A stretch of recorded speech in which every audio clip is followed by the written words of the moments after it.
Los ecosistemas. Como pueden ver aquí, los ecosistemas son, como su nombre le indica, eco, viene de la palabra griega casas, oiko, y sistema, esos elementos que conforman todo lo que estaría dentro de las casas. Es, por tanto, la unidad fundamental de la biosfera. Existen dos tipos de ecosistemas, los ecosistemas terrestres y los ecosistemas acuáticos.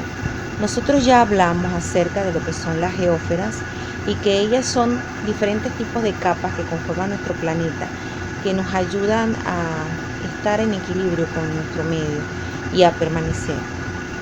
Los ecosistemas son esa parte que se encuentra dentro de esas capas y las cuales los conforman. Por ejemplo, el ecosistema terrestre tiene que ver con la litósfera y los ecosistemas acuáticos tienen que ver con la hidrósfera, sin olvidarnos que también la atmósfera es parte de ambos ecosistemas, junto con la vida que se manifiesta aquí.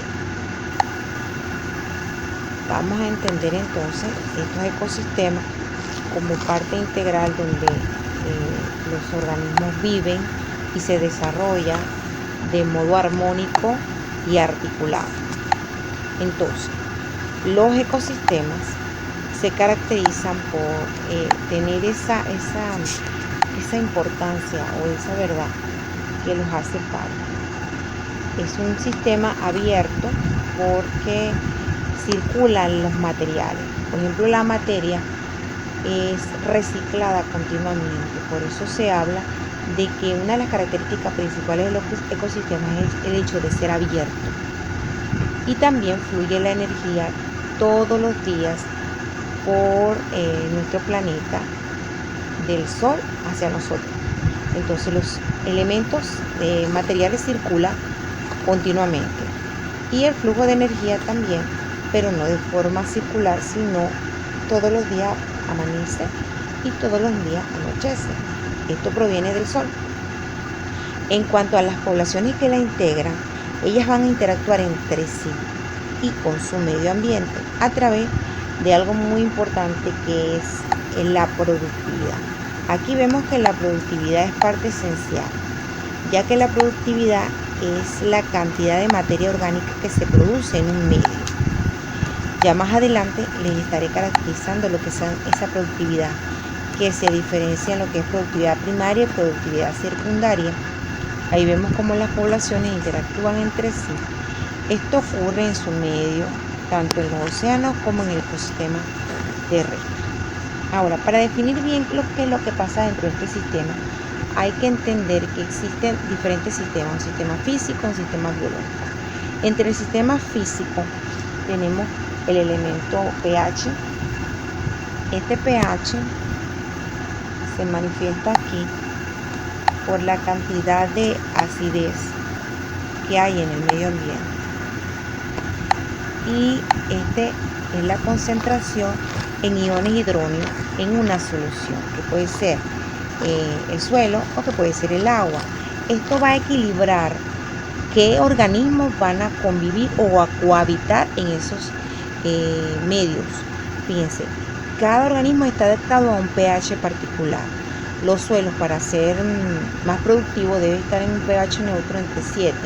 Menos de 7 sería un pH ácido, por lo tanto no se desarrollaría ninguna especie de plantas que no puedan lograr estabilizarse en esa acidez.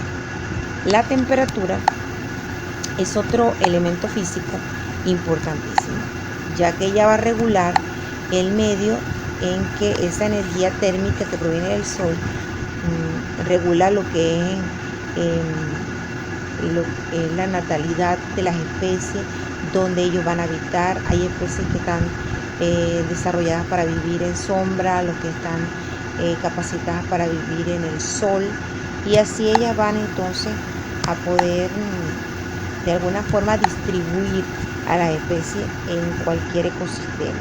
La humedad es parte de esa temperatura proveniente del sol y no es más que la cantidad de vapor de agua presente en el aire y depende, como ya les dije, de la temperatura. Otro elemento fundamental es el clima. El clima juega un papel preponderante, ya que este fenómeno meteorológico va a caracterizar el estado medio de la atmósfera y va a ayudar a que los organismos se desarrollen de forma armónica y equilibrada en esos medios. Otro sistema es el sistema biológico. Aquí tenemos la flora, la fauna, la productividad y el flujo de energía. ¿Qué es esta flora? Como yo les dije, ese sistema biológico tiene que ver con los seres vivos que habitan allí. La flora es parte de ese conjunto de especies vegetales que se encuentran en una región geográfica y son propios de un periodo geológico. Tenemos una cantidad de vegetales en un área geográfica específica adaptada a ese medio. Ellas van a proporcionar la base fundamental en las cadenas alimentarias para que ocurra la posesión o la distribución de los segundos organismos, que sería la fauna, que son organismos más desarrollados. Este conjunto de especies de animal que habitan en una región geográfica también desarrollados y adaptados para vivir en esos medios. Es decir, la flora va a determinar qué fauna va a estar allí en ese lugar o en esa área geográfica. Luego de lo cual se va a desarrollar lo que sería la productividad, que es la cantidad de energía convertida en compuestos orgánicos, no más conocida como la biomasa de los organismos, y se mide por unidad de tiempo y de volumen. Entonces esa cantidad de materia va a ser distribuida entre las cadenas alimentarias a través del flujo de energía y de materia. Este flujo de energía y de materia proveniente del Sol va a hacer que se pase esa energía solar en un paso unidireccional a través de los ecosistemas. Y si viene el Sol y desarrolla el Sol con sus rayos solares, va a producir una energía solar. Esta energía solar se va a transformar en lo que sería la energía química. ¿Quiénes realizan esta energía química? Pues las plantas. ¿Y cómo va a pasar? Pues pasa directamente a la planta que está aquí. Esta planta va a desarrollarse a través de esa energía. Es la única capaz de captar la energía solar. Sin las plantas no habrían siguientes eslabones en la naturaleza, transformando esa energía química, y pasa unidireccional porque no se devuelve, sigue una misma dirección. En cambio, el ciclo de la materia, como su nombre lo indica, pues todos los materiales que es captado por la planta produce lo que se conoce como carbohidratos o hidratos de carbono. Esos hidratos de carbono producen a su vez lo que nosotros conocemos como esa materia orgánica. La materia orgánica se almacena en las hojas y al almacenarse es comida por los siguientes niveles. Es decir, la vaca se come a las hojas y es transferida esa materia. La materia nuevamente vuelve a la tierra a través de los descomponedores. Solo así podemos entonces tener materia orgánica y pasar de forma circular. Igual que el oxígeno. El mismo oxígeno que respiraron los dinosaurios, el mismo que nosotros respiramos. Entonces esa cantidad de materia orgánica es producida a través de las plantas. ¿Cómo ocurre? A través de las sales minerales, junto con el dióxido de carbono más el agua, utilizando la energía. A partir de esto se produce productividad primaria. Como lo vemos aquí, la luz solar entra a nuestra atmósfera, llega a los ecosistemas donde las plantas lo absorben y ellas van a producir esa materia orgánica. Una parte de esa energía no es utilizada por ella y se devuelve, pero la siguiente pasa a los siguientes niveles. Ya vamos a hablar acerca de ello en las cadenas alimentarias y tramas alimentarias. ¿Dónde ocurre esto? ¿O cómo ocurre esto? A través de la fotosíntesis. Esto pasa porque cada planta tiene cloroplastos. Los cloroplastos no son más que esa estructura que va a captar la energía solar y va a producir a su vez una reacción global.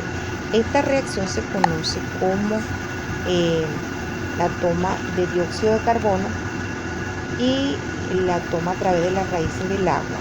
La planta toma y absorbe esto a través de los poros y junto con la energía solar va a producir C6H12O6, que son los hidratos de carbono. Estos hidratos de carbono son lo que nosotros conocemos como materia orgánica, también conocida como nuestro alimento.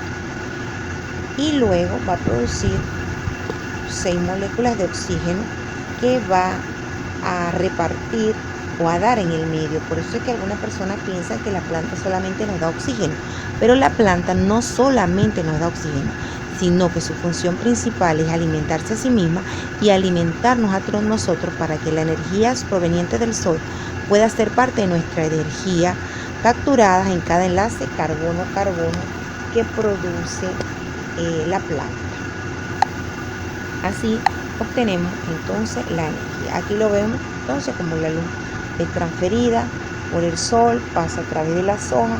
Estas hojas realizan lo que es el proceso de la fotosíntesis, se obtiene la absorción del dióxido de carbono y la obtención de los hidratos de carbono que son repartidos a toda la planta a través de los vasos liberianos. Aquí tenemos lo que sería el xilema y el floema, lo que conocemos como la savia bruta y la savia elaborada. La absorción del agua a través de sus raíces es lo que cuenta a través de esa fotosíntesis y luego la producción de oxígeno que es expulsado a la atmósfera. Y así entonces todo el mundo se equilibra a través de la fotosíntesis. Esto ocurre entonces en un proceso conocido como relaciones